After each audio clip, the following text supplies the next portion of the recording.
bakit mo ako pinabayaan?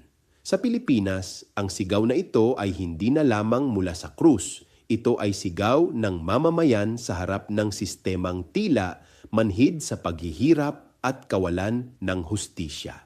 Sa gitna ng mga usapin ng pananagutan, kapangyarihan at batas, ang tanong ay hindi lamang kung ano ang tama kundi kung sino ang pinapakinggan. Kapag ang mga institusyon na inaasahang maghatid ng katarungan tulad ng Korte Suprema ay tila malayo sa karanasan ng ordinaryong tao, ang hustisya ay nagiging mabagal, piling-pili at kung minsan ay tila wala.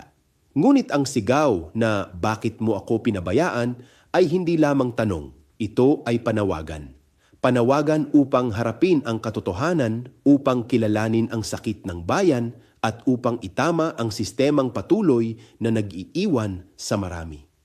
Sa katahimikan ng ating panahon, ang tanong ay nananatili kapag ang hustisya ay tila nawawala. Sino ang maninindigan upang ito ay maibalik? Ako si Bishop Tonyo, obispong migrante sa Europa at ito ang Damdaming Makabayan. Hanggang sa muli.